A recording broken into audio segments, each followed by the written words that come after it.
अस्सलाम वालेकुम dear students, 10th class computer का जो हमारा आज का लेक्चर है उसके अंदर हम दो एक्टिविटीज परफॉर्म करेंगे।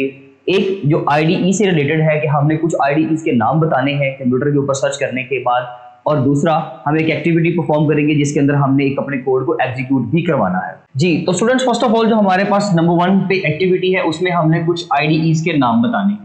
तो देखिए स्टूडेंट्स, हम लोगों ने देखा था कि जी आईडीई इंटीग्रेटेड डेवलपमेंट एनवायरनमेंट क्या होता है कि जहां पर हम लोग कोड अपना परफॉर्म करते हैं। तो उसमें उस आईडीई के अंदर हमें जो कोड, हमें जो आईडीज के नाम हमारी बुक ने दिए हैं, उस बुक उसके अलावा सिलेबस के अलावा हम कुछ 2-3 जो नाम है वो लाजमी तौर पे बच्चे को याद होने चाहिए। इसलिए स्टूडेंट्स आप लोगों ने ये लाजमी तौर पे याद रखने हैं कि जी हमारे पास इसके अलावा भी ऑप्शंस मौजूद हैं। उनमें आप कर लेंगे जी आप कह सकते हैं एटम, एक ये हमारे पास एडिटर है।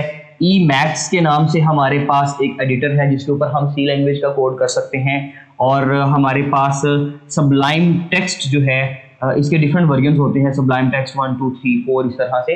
तो वो जो भी लेटेस्ट वर्जन चल रहा होगा, लेकिन जस्ट हमने सॉफ्टवेयर नेम लिखना है, तो दैट्स वाई एटम हो गया, Emacs हो गया और सबलाइम टेक्स्ट, ये 3 जो है वो नाम आप लोगों को लाजमी तौर पर याद होने चाहिए। इसके अलावा भी आप लोग सर्च कर सकते हैं, क्योंकि एक्टिविटी तो ये है कि भाई आप कंप्यूटर के ऊपर मुख्तलिफ जो है आईडीज के नाम सर्च करें और 2 से 3 आईडीज के नाम बताएं। तो हमने 3 आईडीज के नाम देखनी है, आप यही याद कर लें, या इसके अलावा फिर आप लोग उसको सर्च करें और डाउनलोड करें, बेसिकली उनको याद कर लें। तो क्योंकि अगर आपको एमसीक्यू में क्वेश्चन पूछा जाए या शॉर्ट क्वेश्चन में आ जाता है तो वो आप उसको सोल्व कर सकें। अदरवाइज सिलेबस से हट के क्वेश्चन नहीं आएगा, लेकिन एक्टिविटी का क्वेश्चन जो है डेफिनेटली, क्योंकि एक्टिविटी भी आपकी बुक का ही हिस्सा है, तो यहाँ से एमसीक्यू भी पूछा जा सकता है।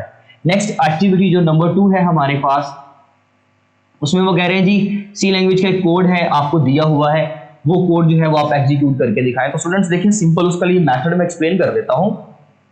हमें उस कोड की जो अंडरस्टैंडिंग है वो तो बाद में लेनी है, लेकिन अभी आप उस कोड को एज इट इज देखकर तो लिख सकते हैं।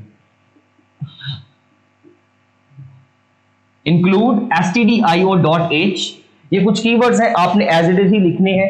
और उसके बाद आप एक फंक्शन बना लें जी, void main के नाम से फंक्शन बना लिया और उसके अंदर उसकी बॉडी स्टार्ट की, यहां पर उसकी बॉडी बंद की और यहां पर एक छोटा सा मैसेज शो करवा लें, printf हेलो वर्ल्ड। हम इन कीवर्ड्स का मतलब बाद में समझेंगे, जस्ट अभी आप प्रैक्टिस कर रहे हैं जी कि इसको रन कैसे करना है। सो दैट्स व्हाई अभी जस्ट आप क्या करें कि ये प्रोग्राम लिखें, यही आपका बस टेक्स्ट एरिया में इतना हिस्सा लिखें, लिखने के बाद उसको बिल्ड करें।